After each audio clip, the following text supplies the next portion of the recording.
Mr. Speaker, the President of the United States.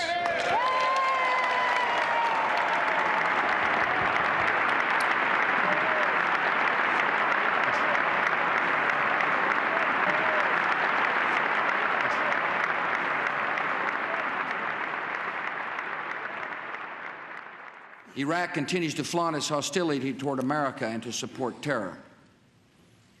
The Iraqi regime has plotted to develop anthrax and nerve gas and nuclear weapons for over a decade. This is a regime that has already used poison gas to murder thousands of its own citizens, leaving the bodies of mothers huddled over their dead children. States like these and their terrorist allies constitute an axis of evil, arming to threaten the peace of the world. By seeking weapons of mass destruction, these regimes pose a grave and growing danger. They could provide these arms to terrorists, giving them the means to match their hatred. They could attack our allies or attempt to blackmail the United States. In any of these cases, the price of indifference would be catastrophic. We'll be deliberate, yet time is not on our side. I will not wait on events while dangers gather. I will not stand by as peril draws closer and closer. The United States of America will not permit the world's most dangerous regimes to threaten us with the world's most destructive weapons.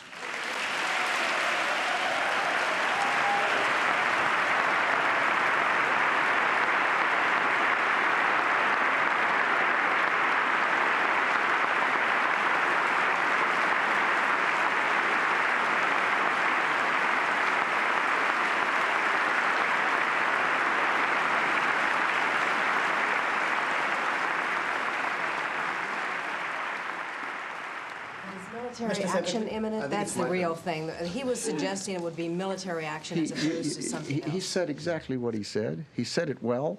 He didn't suggest anything. If there was anything about last night's speech, it was that it had near-perfect clarity. But a senior administration official after the speech said he didn't necessarily mean to say military action, but it could be other actions. What do you mean necessarily mean to say? He didn't say. He not only didn't necessarily say, he did not say. He said exactly what he said. He seemed to suggest, and therefore perhaps it isn't that clear. You see, it's perfect clarity. It isn't clear, is it? Oh, I think it is. You made a speech last week in which you said, quote, "The best in some cases, the only defense is a good offense." Now that's a major change of U.S. defense policy, is it not? Have we ever taken a preemptory strike against another country without them first attacking us? If you think about it, we have no choice. A terrorist can attack at any time, at any place, using a range of techniques. It is physically impossible to defend at every time, in every location, against every conceivable technique of terrorism. Therefore, if your goal is to stop it, you cannot stop it by defense. You can only stop it by taking the battle to the terrorists where they are and going after them. Good morning. Thank you all for coming. Just had a breakfast with Vice President Cheney, who, as you all know, has returned from a lengthy and successful trip to the Middle East.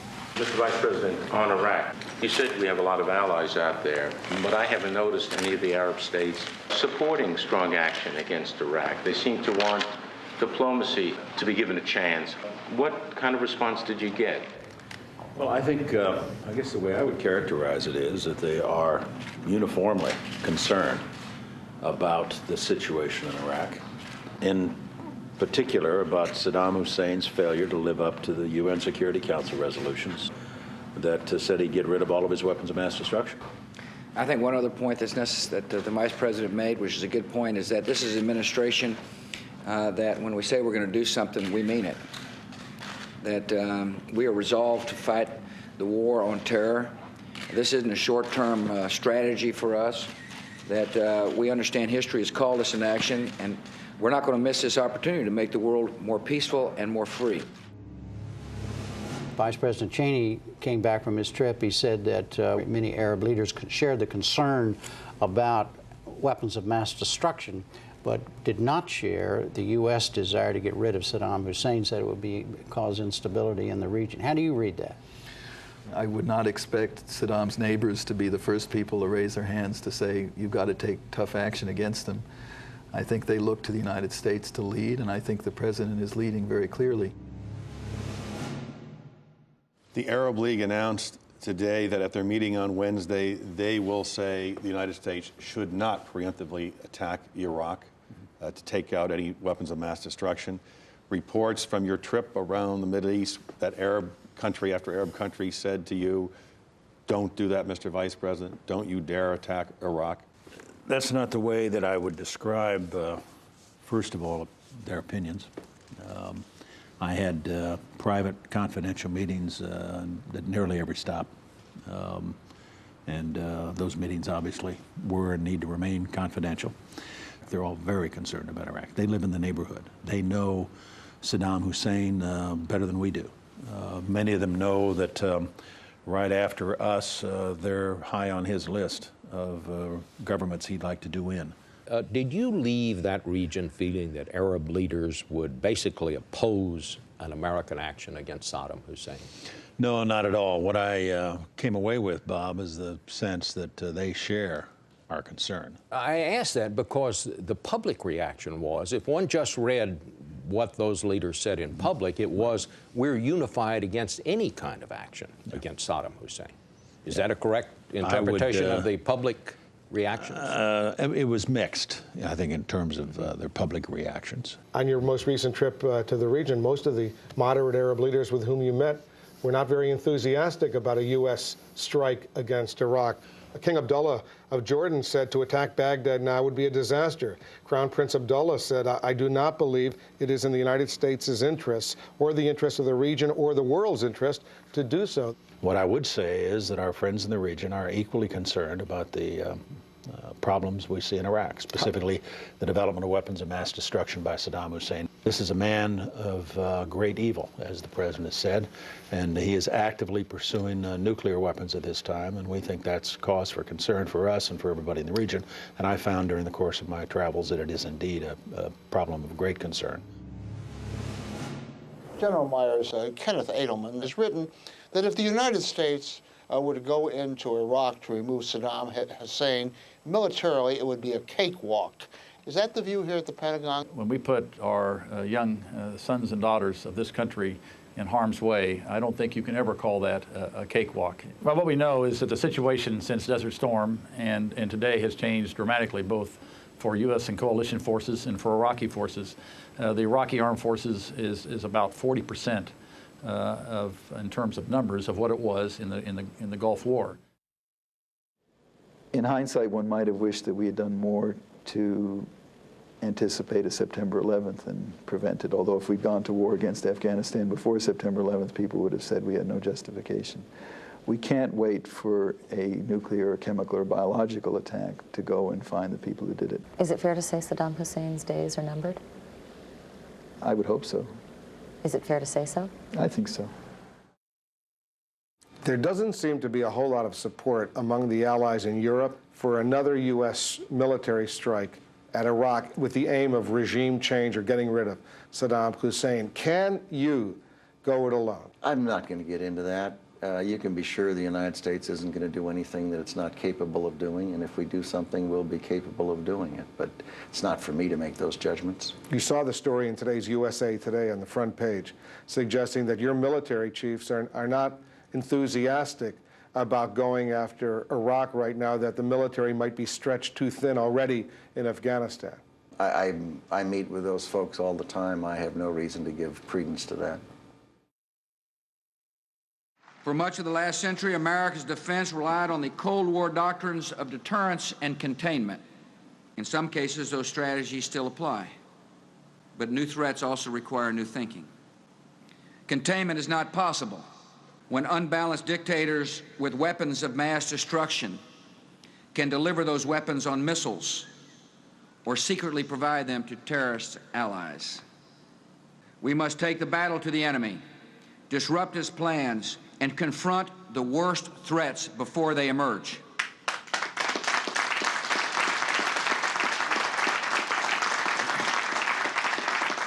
In the world we have entered, the only path to safety is the path of action, and this nation will act. Mr. Secretary, what do you make of the statement made by the Iraqi government yesterday that Iraq has no weapons of mass destruction and is not developing any? They're lying. Next. We continue to see reports on the state of planning to get rid of Saddam Hussein in Iraq. I know it's unlikely that you'll share any details with us, though we'd be delighted to hear them, sir. Somebody else thinks they are. But I wonder, Mr. President, regardless of when or how, is it your firm intention to get rid of Saddam Hussein in Iraq? Yes. And how hard do you think it will be? It's the stated policy of this government to have regime change, and it hasn't changed, and we'll use all tools at our disposal to do so. When Saddam Hussein violates his word that he gave when the Persian Gulf War ended by saying he would allow for unfettered inspection by international inspectors and does not keep his word, that's a real cause of concern for the United States and for the United Nations. Concern, but is it a cause to go to war and kill a lot of people? I'm not going to speculate about what the future may or may not hold. Is there evidence, what kind of evidence is there, that the government of Iraq is in any way hosting, supporting, sponsoring al-Qaeda or any other terrorists inside Iraq? Well, I suppose at some moment it may make sense to discuss that publicly, and it doesn't today. But what I have said is a fact, that there are al-Qaeda in a number of locations in Iraq, and the suggestion that those people who are so attentive in denying human rights to their population aren't aware of where these folks are or what they're doing is ludicrous. One thing that has to factor in is the growing number of U.S. allies, Russia, Germany, Bahrain, now Canada, who say that if you go to war with Saddam, you're going to go alone. Does the American military have the capability to prosecute this war alone? Well, if you're asking, are you asking about Iraq? That the subject didn't come up in this meeting, but having said that, we take all threats seriously, and we will continue to consult with our friends and allies. I know there's this kind of intense speculation that seems to be going on, a kind of a, I don't know how you would describe it. It's kind of a churning. Frenzy. Frenzy is how the Secretary would describe it. But the subject didn't come up. The American people know my position, and that we will look at all options, and we will consider all technologies available to us, and diplomacy and intelligence. But one thing is for certain is that this administration agrees that Saddam Hussein is a threat. 9/11 and its aftermath awakened this nation to danger, to the true ambitions of the global terror network, and to the reality that weapons of mass destruction are being sought by determined enemies who would not hesitate to use them against us. Under the Bush Doctrine, a regime that harbors or supports terrorists will be regarded as hostile to the United States. As President Bush has said, time is not on our side. Saddam has perfected the game of cheat and retreat and is very skilled in the art of denial and deception. A return of inspectors would provide no assurance whatsoever of his compliance with UN resolutions. On the contrary, there's a great danger that it would provide false comfort that Saddam was somehow back in his box. Armed with an arsenal of these weapons of terror and seated atop 10% of the world's oil reserves, Saddam Hussein could then be expected to seek domination of the entire Middle East and subject the United States or any other nation to nuclear blackmail. Simply stated, there is no doubt that Saddam Hussein now has weapons of mass destruction. There is no doubt that he is amassing them to use against our friends, against our allies, and against us. The Middle East expert, Professor Fuad Najami, predicts that after liberation, the streets in Basra and Baghdad are sure to erupt in joy in the same way throngs in Kabul greeted the Americans.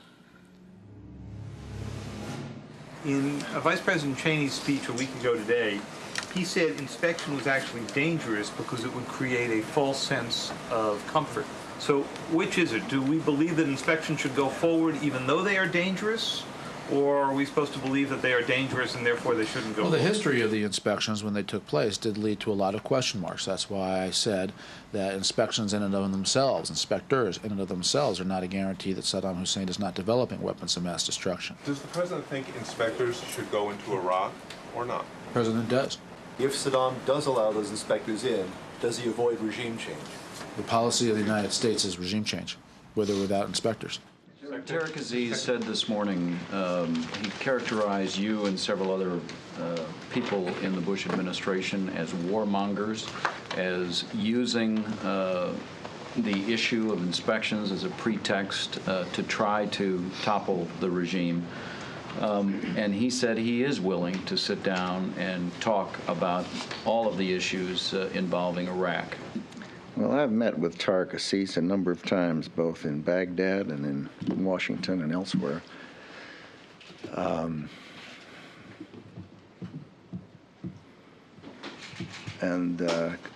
Clearly he does the bidding of his master, Saddam Hussein.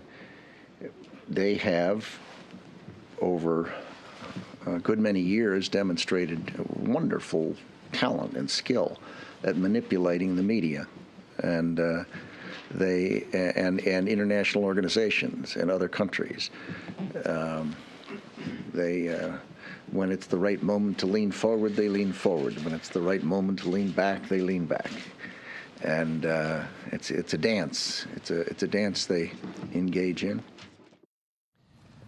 The point that I would emphasize to you is that the threat from Saddam Hussein and weapons of mass destruction, chemical, biological, potentially nuclear weapons capability, that threat is real.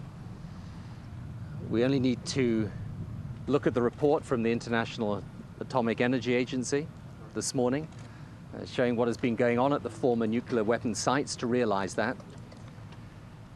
And the policy of inaction is not a policy we can responsibly subscribe to. We just heard the Prime Minister talk about the new report. I would remind you that when the inspectors first went into Iraq and were finally denied access, a report came out of the IAEA that they were 6 months away from developing a weapon. I don't know what more evidence we need. Is Iraq's regime of President Saddam Hussein a clear and present danger to the United States? There is no doubt that Saddam Hussein's regime is a danger to the United States and to its allies, to our interest. It is also a danger that is gathering momentum, and it simply makes no sense to wait any longer to do something about the threat that is posed here. As the President has said, the one option that we do not have is to do nothing. The President has, I think, put it exactly right. He has said that the one choice we don't have is to do nothing. As the President has said, and as Prime Minister Blair said yesterday, doing nothing is no longer an option. He has aggressively sought to acquire chemical, biological, and nuclear weapons over the years. This is a man who has attacked his neighbors twice, who represses his own people. He used chemical weapons both against the Kurds and against the Iranians during the 1980s. Who is continuing to develop weapons of mass destruction, has not disarmed. He's launched ballistic missiles against 4 of his neighbors over the years.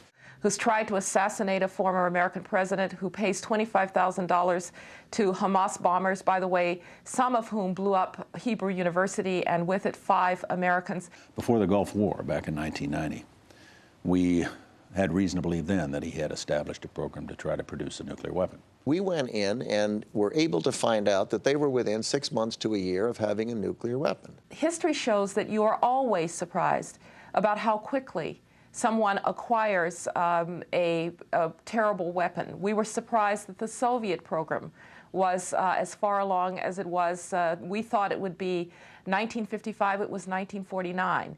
We have to assume there's more there than we know. What we know is just bits and pieces we gather through the intelligence system, but nobody ever mails you the entire plan. Our intelligence is always imperfect, and we usually find out that what we don't know is the most troublesome. He now is trying, through his illicit procurement network, to acquire the equipment he needs to be able to enrich uranium. Aluminum tubes.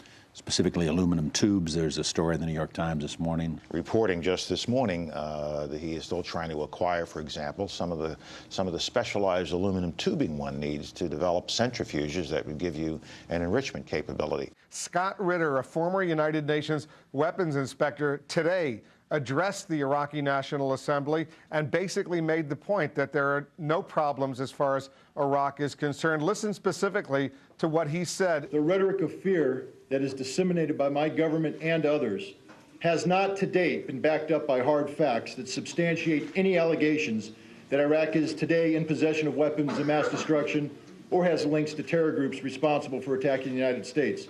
We have facts, not speculation. Scott is certainly entitled to his opinion, but I'm afraid that I would not place the security of my nation and the security of our friends in the region on that kind of an assertion by somebody who's not in the intelligence chain any longer. Is there any hard evidence directly linking the Iraqi government to al-Qaeda and the 9/11 terror attacks against the United States? There is certainly evidence that al-Qaeda people have been in Iraq. We've seen in connection with the hijackers, of course, Mohammed Atta, who was the lead hijacker, did apparently travel to Prague on a number of occasions. And on at least one occasion, we have reporting that places him in Prague with a senior Iraqi intelligence official a few months before the attack on the World Trade Center. It's just more of a picture that is emerging, that there may well have been contacts between al-Qaeda and Saddam Hussein's regime. There are others, and we will be laying out the case. Again, I want to separate out 9/11 from the other relationships between Iraq and the al-Qaeda organization. But there is a pattern of relationships going back many years. One of the things we learned from September 11th was that the intent of the terrorists and those who would supply them with weapons of mass destruction is very, very clear. They're to wipe out our way of life. The problem here is that there will always be some uncertainty about how quickly he can acquire a nuclear weapon. But we don't want the smoking gun to be a mushroom cloud. Our generation has now heard history's call, and we will answer it. America has entered a great struggle that tests our strength and even more our resolve. Our nation is patient and steadfast. We continue to pursue the terrorists in cities and camps and caves across the earth. We are joined by a great coalition of nations to rid the world of terror. And we will not allow any terrorist or tyrant to threaten civilization with weapons of mass murder. The conduct of the Iraqi regime is a threat to the authority of the United Nations and a threat to peace. Iraq has answered a decade of UN demands with a decade of defiance. If the Iraqi regime wishes peace, it will immediately and unconditionally forswear, disclose, and remove or destroy all weapons of mass destruction. If Iraq's regime defies us again, the world must move deliberately, decisively to hold Iraq to account. But the purposes of the United States should not be doubted. The Security Council resolutions will be enforced. The just demands of peace and security will be met, or action will be unavoidable. Mr. President, are you going to send Congress the proposed resolution today? I am. Are you asking for a blank check, sir? I am sending a suggested language for a resolution. I've asked for Congress's support to enable the administration to keep the peace. And we look forward to a good, constructive debate in Congress. I appreciate the fact that the leadership recognizes we've got to move before the elections, and look forward to working with them. Okay, thank you all. How important is it that that resolution give you an authorization to use force? That'll be part of the resolution, the authorization to use force. If you want to keep the peace, you've got to have the authorization to use force. I didn't hear it. I didn't hear it. But there's no. Let me guess. The United States is guilty. The world doesn't understand. We don't have any weapons of mass destruction. It's the same old song and dance that we've heard for 11 long years. And the United Nations Security Council must show backbone, must step up and hold this regime to account. Otherwise, the United States and some of our friends will do so. Mr. President, do you believe that Saddam Hussein is a bigger threat to the United States than Al-Qaeda?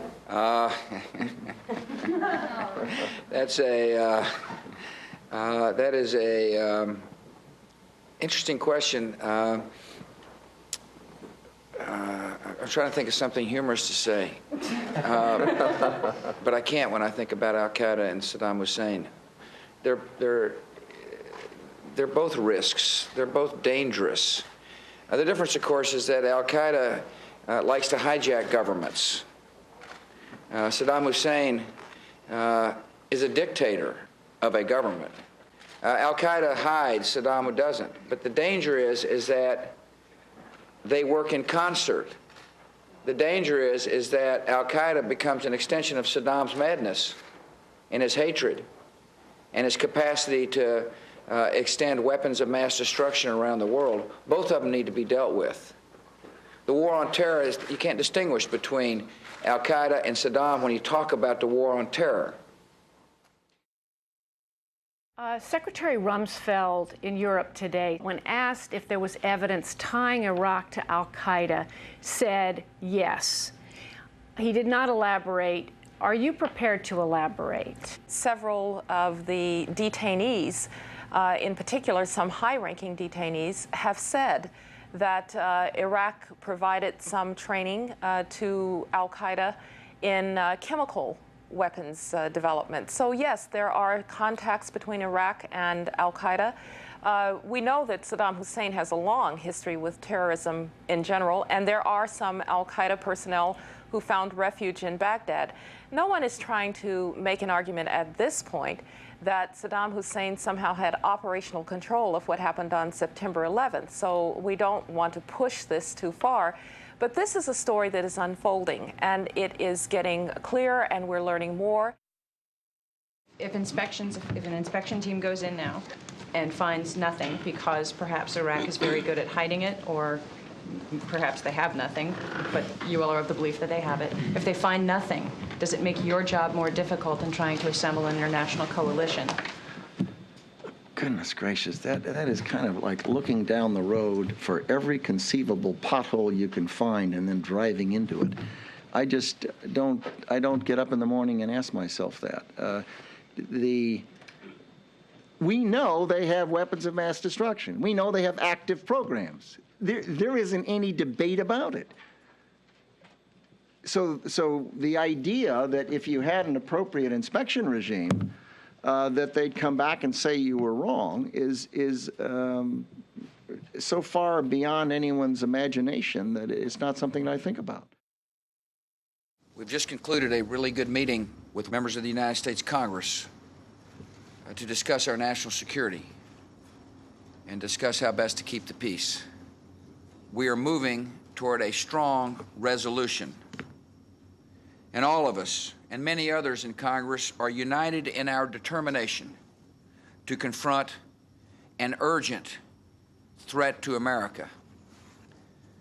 According to the British government, the Iraqi regime could launch a biological or chemical attack in as little as 45 minutes after the order were given.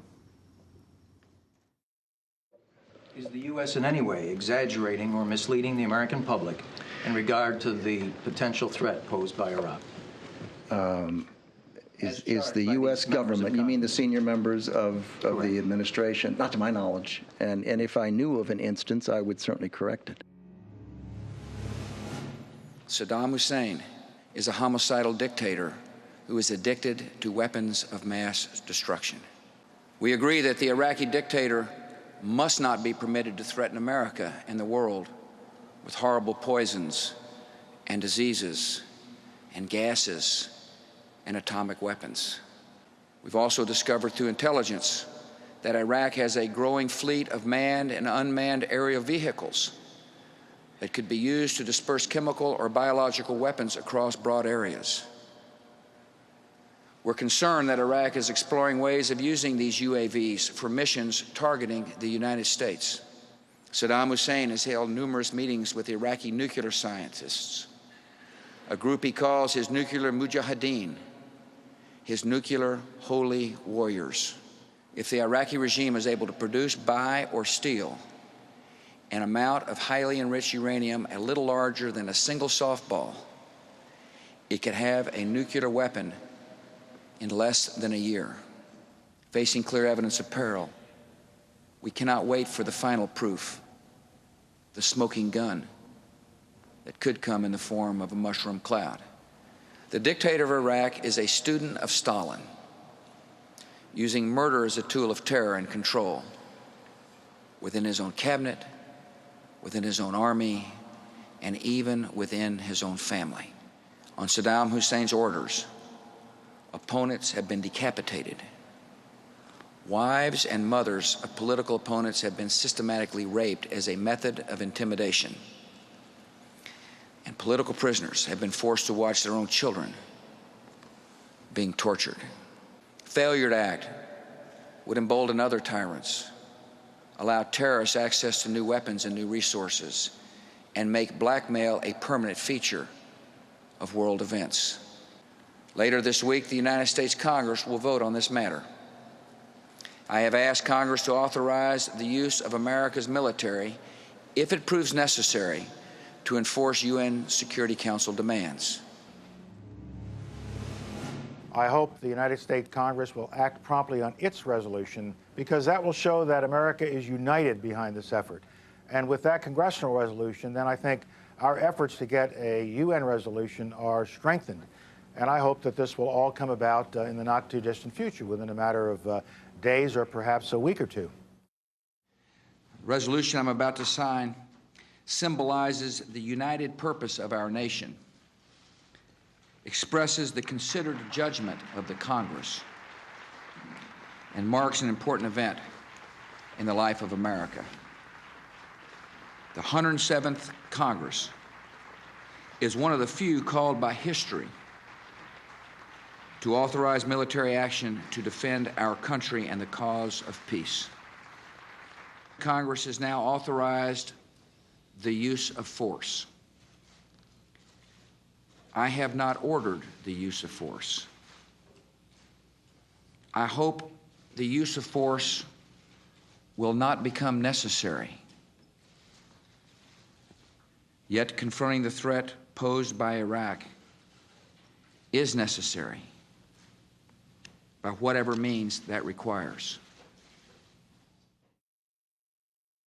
Any resolution that comes out of the United Nations, I'm sure, will contain an indictment against Iraq, which we asked for. It will contain a new tough inspection regime, and it will make clear that Iraq will face consequences if they frustrate and violate this new inspection regime. You know, I laid out a doctrine, and you just got to know it still stands. It said, either you're with us, either you love freedom and with nations which embrace freedom, or you're with the enemy. There's no in between, and that doctrine still stands.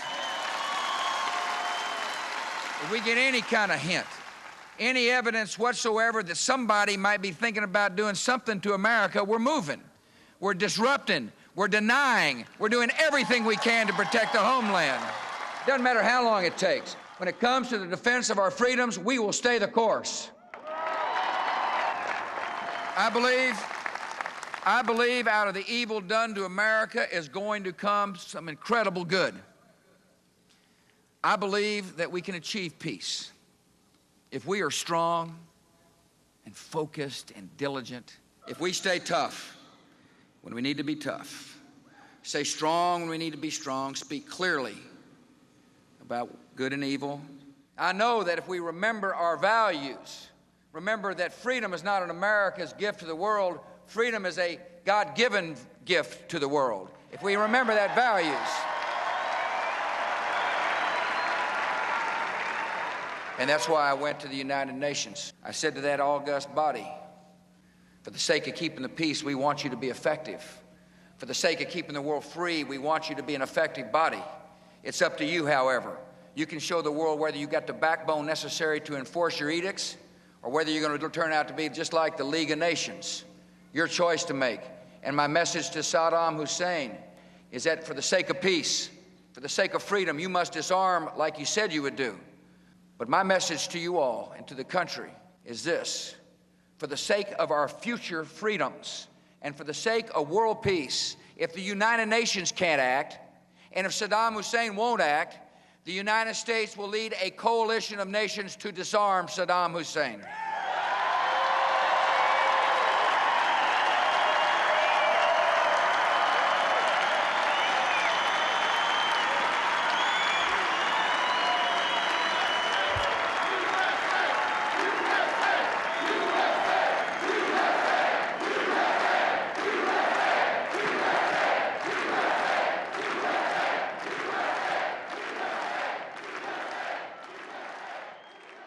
So the next step will be to put an inspection regime in there after all the declarations and after all the preamble to inspections that he's got to show the world he's disarming. And that's where we'll be next. Judy. Thank you, Mr. President. You said this afternoon that the UN Security Council vote tomorrow would bring the civilized world together against Iraq. But broad opposition remains all over the world to your policy. Will you continue to try to build support? If so, how will you do that? Or do you think that a Security Council vote would be all the mandate you need? Yeah. First of all, broad opposition around the world, not in support of my policy on Iraq? Yes, sir. Well, I think most people around the world realize that Saddam Hussein is a threat. And no one likes war. But they also don't like the idea of Saddam Hussein having a nuclear weapon. Imagine what would happen. And by the way, we don't know how close he is to a nuclear weapon right now.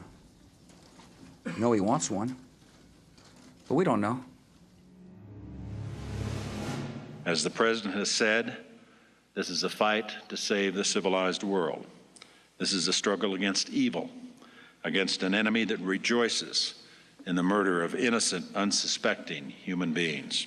President Bush has often spoken of how America can keep the peace by redefining war on our terms.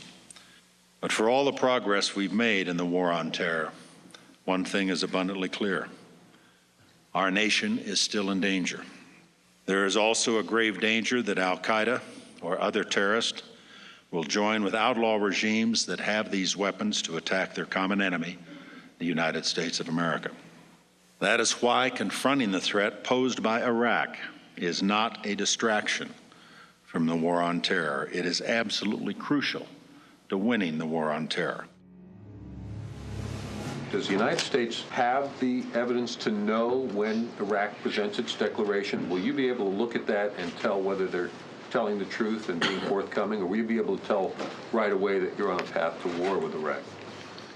Well, the latter is, of course, a decision for the President, the Security Council, other countries to make judgments about. It's not for me. The United States knows that Iraq has weapons of mass destruction. The UK knows that they have weapons of mass destruction. Any country on the face of the earth with an active intelligence program knows that Iraq has weapons of mass destruction. The President has said that Iraqi cooperation is not encouraging yesterday, and Kofi Annan today says cooperation seems to be good by the Iraqis. Is the glass half empty, half full? Well, I don't see that's a big deal. You don't? No. Mr. Secretary? I mean, they seem to be doing what is being asked of them by inspectors. And by that, Kofi Annan says cooperation seems to be good. Why is cooperation not good? You'd have to ask the president. They're letting people in. Maybe he's looking at intelligence that somebody else isn't seeing. I don't know. This government will continue to lead the world toward more peace, and we hope to resolve all the situations in which we find ourselves in a peaceful way. That's my commitment, to try to do so peacefully. But I want to remind people that Saddam Hussein, the choice is his to make as to whether or not the Iraqi situation is resolved peacefully. You said we're headed to war in Iraq. I don't know why you say that. I hope we're not headed to war in Iraq. I'm the person who gets to decide, not you. And I hope this can be done peacefully. We've got a military presence there to remind Saddam Hussein, however, that when I say we will lead a coalition of the willing to disarm him if he chooses not to disarm, I mean it. The use of military force is this nation's last option. Yet if force becomes necessary to secure our country and to keep the peace, America will act deliberately. America will act decisively. And America will prevail because we've got the finest military in the world.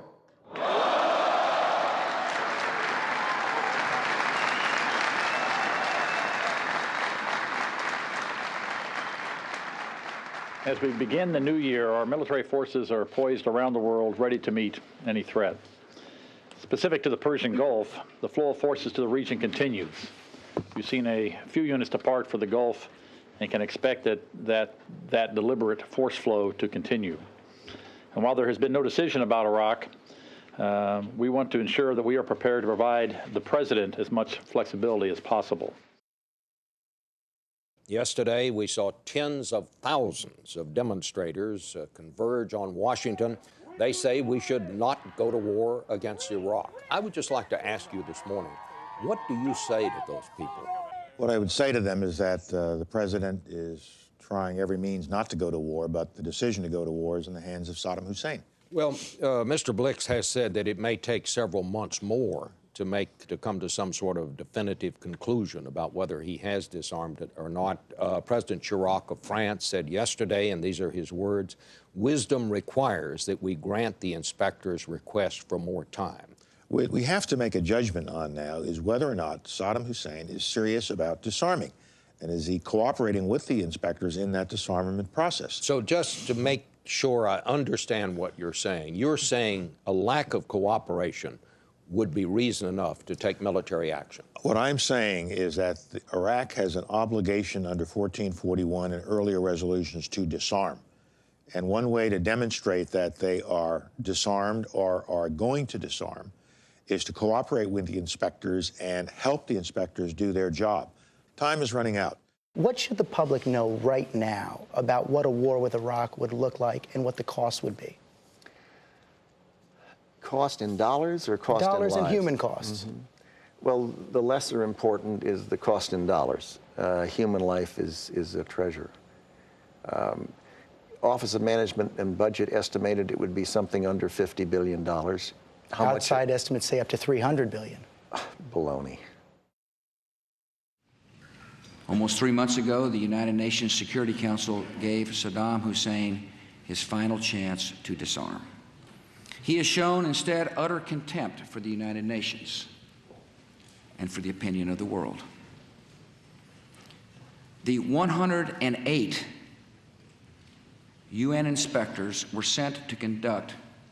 not sent to conduct a scavenger hunt for hidden materials across a country the size of California. The job of the inspectors is to verify that Iraq's regime is disarming. It is up to Iraq to show exactly where it is hiding its banned weapons, lay those weapons out for the world to see, and destroy them as directed. Nothing like this has happened. The United Nations concluded in 1999 that Saddam Hussein had biological weapons sufficient to produce over 25,000 liters of anthrax,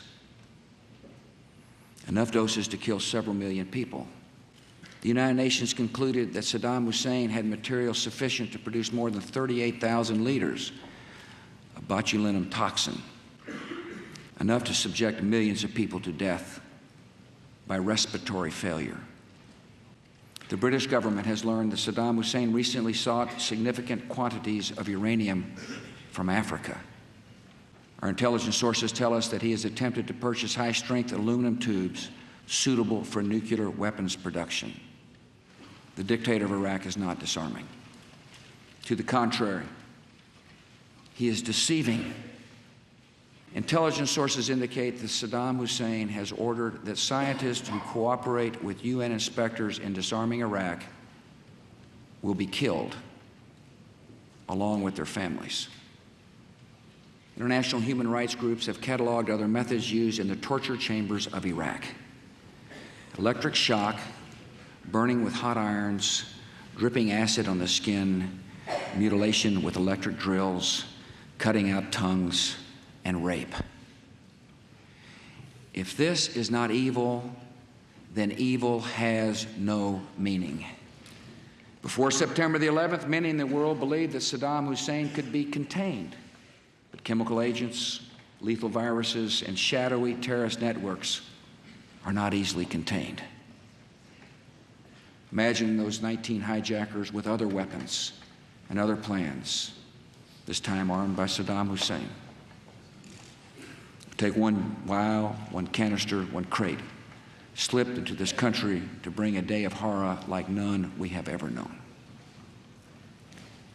We will do everything in our power to make sure that that day never comes.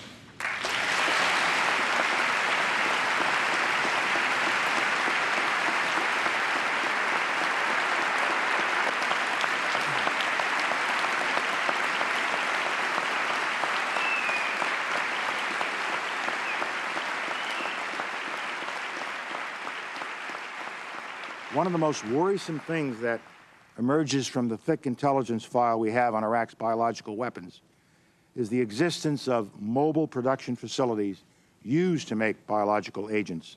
We have diagrammed what our sources reported about these mobile facilities. Here you see both truck and rail car mounted mobile factories. As these drawings, based on their description, show, we know what the fermenters look like. We know what the tanks, pumps, compressors, and other parts look like. We know how they fit together. We know how they work.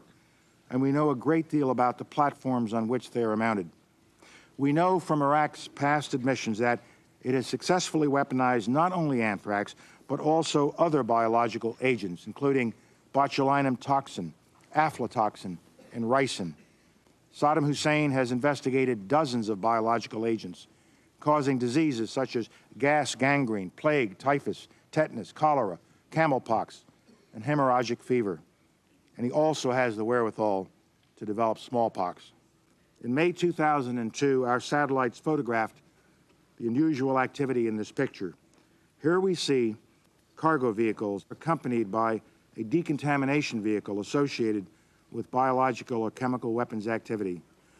This photograph of the site, taken 2 months later in July, shows that this previous site, as well as all of the other sites around the site, have been fully bulldozed and graded in order to conceal chemical weapons evidence that would be there from years of chemical weapons activity.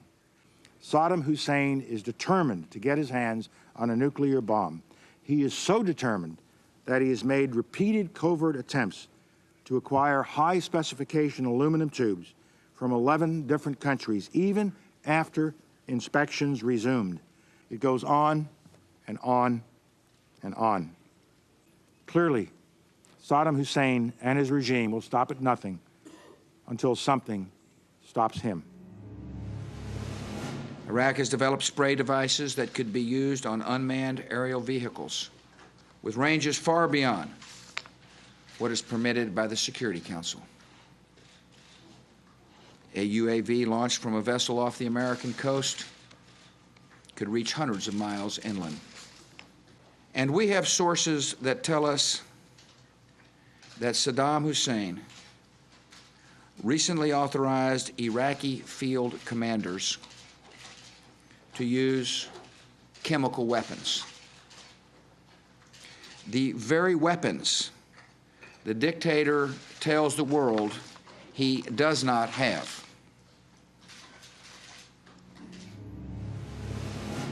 After conferring this morning with the Homeland Security Council, the decision has been made to increase the threat condition designation currently classified at elevated risk, to increase that threat condition designation to the high-risk category. This decision for an increased threat condition designation is based on specific intelligence received and analyzed by the full intelligence community. The Germans and the French have a proposal, which they talked about again today, which would put United Nations troops in Iraq, triple the number of inspectors, and give inspections a longer time. Could you accept that proposal? The issue is not more inspectors. The issue is compliance on the part of Saddam Hussein. If he complies, if he does what he's supposed to do and tells us where the anthrax went, where did the botulinum toxin go, where did all the missiles go, where's the mustard gas, where are all of the documents you've been hiding? If he complies, then that can be done with a handful of inspectors. But if he is not complying, tripling the numbers of inspectors doesn't deal with the issue. As you remember, in 1991, the Persian Gulf War, the Kuwaiti ambassador to the U.S.'s daughter came forward with a fake story. There were suggestions of satellite photos showing 250,000 Iraqi troops on the Saudi border, which the St. Petersburg Times demonstrated was not correct. And now this headline about Britain's intelligence dossier, Britain admits that much of its report on Iraq came from magazines. Are you concerned that there's a sloppiness with evidence and a rush to war? No, I don't think so. I think Britain stands behind its document. They have acknowledged that they use other sources that they didn't acknowledge or attribute. But I think the document stands up well because it describes a pattern of deceit on the part of the Iraqis that is not just a pattern of deceit that exists today, but has existed for many years.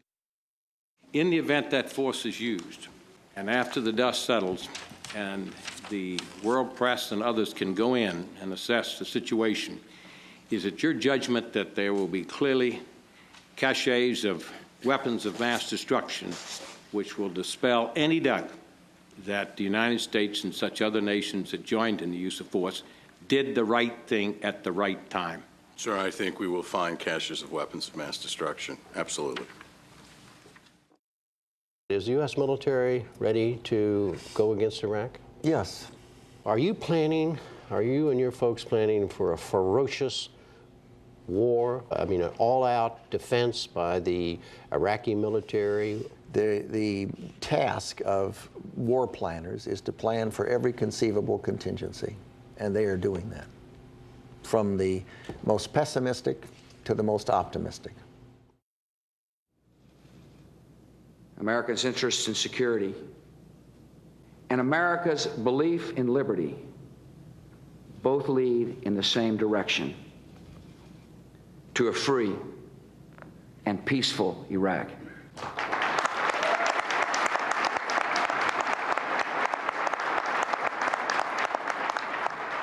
A new regime in Iraq would serve as a dramatic and inspiring example of freedom for other nations in the region.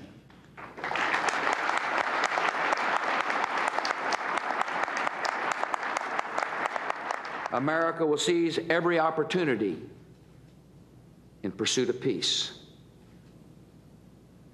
and the end of the present regime in Iraq would create such an opportunity.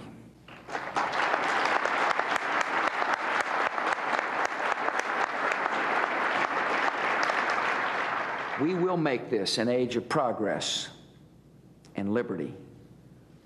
Free people will set the course of history, and free people will keep the peace of the world.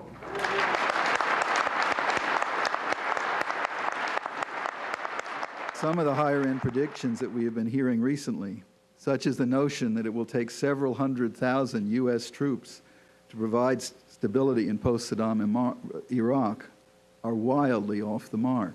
These are Arabs, 23 million of the most educated people in the Arab world, who are going to welcome us as liberators And when that message gets out to the whole Arab world, it is going to be powerful counter to Osama bin Laden. The question is not how much more time should be allowed for inspections. The question is not how many more inspectors should be sent in. The question simply is, has Saddam Hussein made a strategic decision, a political decision, that he will give up these horrible weapons of mass destruction and stop what he's been doing for all these many years? That's the question. There is no other question. Everything else is secondary or tertiary. That's the issue. President Bush is about to meet with reporters in the East Room of the White House. This is only the second time he's scheduled a formal news conference in prime time, and it comes as pre-invasion operations are underway by U.S. military forces on the ground and in the air inside Iraq.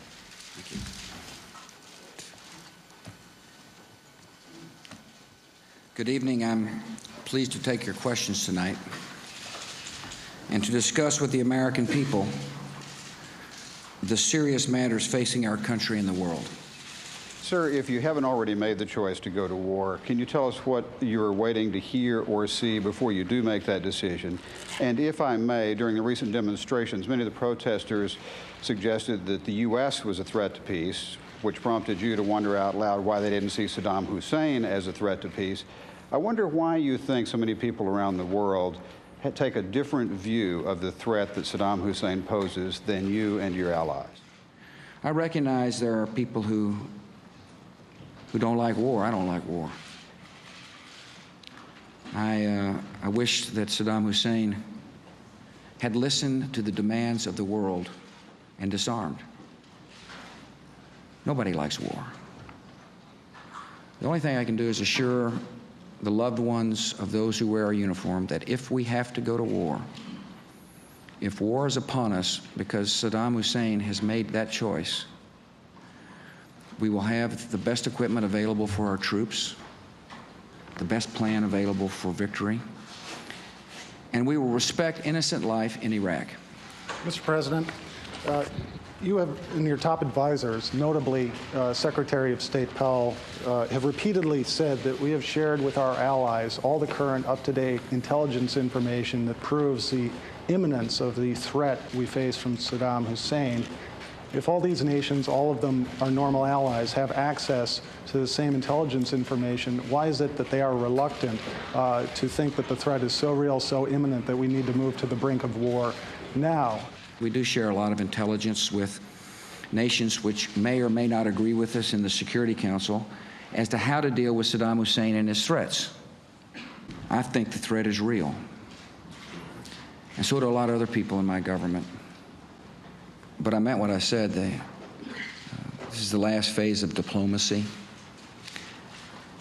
A little bit more time. Saddam Hussein has had 12 years to disarm. Sir, how would you answer your critics who say that they think this is somehow personal? As Senator Kennedy put it tonight, he said your fixation with Saddam Hussein is making the world a more dangerous place. My job is to protect America, and that's exactly what I'm going to do. People can ascribe all kinds of intentions. I swore to protect and defend the Constitution. That's what I swore to do. I put my hand on the Bible and took that oath. And that's exactly what I am going to do. In the past several weeks, your policy on Iraq has generated opposition from the governments of France, Russia, China, Germany, Turkey, the Arab League, and many other countries, opened a rift at NATO and at the UN, and drawn millions of ordinary citizens around the world into the streets in anti-war protests. I ask, what went wrong that so many governments and peoples around the world now not only disagree with you very strongly, but see the U.S. under your leadership as an arrogant power? I think you'll see when it's all said and done, if we have to use force, a lot of nations will be with us. Iraq will serve as a catalyst for change, positive change. So there's a lot more at stake than just American security and the security of people close by Saddam Hussein. Freedom is at stake as well, and I take that very seriously. Mr. President, there are a lot of people in this country, as much as half by polling standards, who agree that he should be disarmed, who listen to you say that you have the evidence, but who feel they haven't seen it, and who still wonder why blood has to be shed if he hasn't attacked us? If they believe he should be disarmed, and he's not going to disarm, there's only one way to disarm him. And that happens to be my last choice, the use of force. Mr. President, millions of Americans can recall a time when leaders from both parties set this country on a mission of regime change in Vietnam. 50,000 Americans died. The regime is still there in Hanoi, and it hasn't harmed or threatened a single American in the 30 years since the war ended. What can you say tonight, sir, to the sons and the daughters of the Americans who served in Vietnam to assure them that you will not lead this country down a similar path in Iraq? It's a great question. Our mission is clear in Iraq. Should we have to go in, our mission is very clear. Disarmament. And in order to disarm, it will mean regime change. I'm confident we'll be able to achieve that objective in a way that minimizes the loss of life. No doubt there's risks with any military operation, I know that. But it's very clear what we intend to do. Mr. President, are you worried that the United States might be viewed as defiant of the United Nations if you went ahead with military action without specific and explicit authorization from the UN? No, I'm not worried about that. When it comes to our security, we really don't need anybody's permission. Mr. President, as the nation is at odds over war with many organizations like the Congressional Black Caucus pushing for continued diplomacy through the UN, how is your faith guiding you? My faith sustains me because I pray daily. I pray for guidance and wisdom and strength. If we were to commit our troops, I would pray for their safety. And I would pray for the safety of innocent Iraqi lives as well. As you know, not everyone shares your optimistic vision of how this might play out. Do you ever worry, maybe in the wee small hours, that you might be wrong and they might be right in thinking that this could lead to more terrorism, more anti-American sentiment, more instability in the Middle East? I think, first of all, it's hard to envision more terror on America than September the 11th, 2001. We did nothing to provoke that terrorist attack. It came upon us because there's an enemy which hates America. They hate what we stand for. We love freedom, and we're not changing. I think of the risks. I've calculated the cost of inaction versus the cost of action, and I'm firmly convinced if we have to, we will act in the name of peace and in the name of freedom. Mr. President, as you said, the Security Council faces a vote next week on a resolution implicitly authorizing an attack on Iraq. Will you call for a vote on that resolution, even if you aren't sure you have the vote? Yes. Well, first, I don't think it basically says that he's in defiance of 1441. That's what the resolution says. And it's hard to believe anybody saying he isn't in defiance of 1441, because 1441 said he must disarm. And yes, we'll call for a vote. No matter what the whip count is, we're calling for the vote. We want to see people stand up and say what their opinion is about Saddam Hussein and the utility of the United Nations Security Council. And so, you bet. During the 2000 campaign, you were on the program, and we were talking about the Persian Gulf War and looking back, and I asked whether you had any regrets about taking Saddam out at that time. And you said no, and then you added this, and I want to talk about it. Let's watch. Conversations I had with leaders in the region afterwards, they all supported the decision that was made not to go to Baghdad. They were concerned that we not get into a position where we shifted, instead of being the leader of an international coalition to roll back Iraqi aggression, to one in which we were an imperialist power, willy-nilly moving into capitals in that part of the world, taking down governments. Imperialist power, moving willy-nilly, taking down governments. Is that how we're going to be perceived this time? Well, I hope not, Tim. And of course, In '91, there was a general consensus that we'd gone as far as we should, that we'd achieved our objectives when we liberated Kuwait. If your analysis is not correct, then we're not treated as liberators but as conquerors, and the Iraqis begin to resist, particularly in Baghdad. Do you think the American people are prepared for a long, costly, and bloody battle with significant American casualties? Well, I don't think it's likely to unfold that way, Tim, because I really do believe we will be greeted as liberators. Why not just keep the pressure on, keep the troops there, keep the threat going, and continue to let the inspectors destroy weapons? Because we know you can't keep the troops there forever. And right now, without a strategic decision on the part of Saddam Hussein to comply, I'm as sure as of anything I've ever been sure of, if the pressure comes off, he will go back to his old pattern of behavior. Have you effectively given up trying to get 9 affirmative votes among the 15 members of the Security Council? I don't want to rule out any option that might be available to us right now, because this is what the leaders are discussing in the Azores this afternoon. So is it still possible there might yet be another UN Security Council vote? It is the option, one of the options that is available. We've had a really good discussion. We concluded that tomorrow is a moment of truth for the world. Many nations have voiced a commitment to peace and security, and now they must demonstrate that commitment to peace and security in the only effective way, by supporting the immediate and unconditional disarmament of Saddam Hussein. From the perspective of the security of the world, we cannot simply go back to the Security Council for this discussion to be superseded by that discussion, to be superseded by another discussion. When you say tomorrow is the moment of truth, does that mean tomorrow is the last day that the resolution can be voted up or down, and at the end of the day tomorrow, one way or another, the diplomatic window has closed? That's what I'm saying. Thank you, sir. Earlier today, Britain and the U.S. gave up their bid to win new authorization for action against Iraq rather than face defeat from the UN Security Council. We now take you live to the White House for the President's address. My fellow citizens, events in Iraq have now reached the final days of decision. The United Nations Security Council has not lived up to its responsibilities, so we will rise to ours. In recent days, some governments in the Middle East have been doing their part. They have delivered public and private messages urging the dictator to leave Iraq so that disarmament can proceed peacefully. He has thus far refused. All the decades of deceit and cruelty have now reached an end. Saddam Hussein and his sons must leave Iraq within 48 hours. Their refusal to do so will result in military conflict, commenced at a time of our choosing.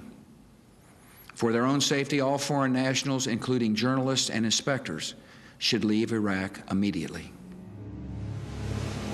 My fellow citizens, at this hour, American and coalition forces are in the early stages of military operations to disarm Iraq, to free its people, and to defend the world from grave danger. On my orders, coalition forces have begun striking selected targets of military importance to undermine Saddam Hussein's ability to wage war. These are opening stages of what will be a broad and concerted campaign.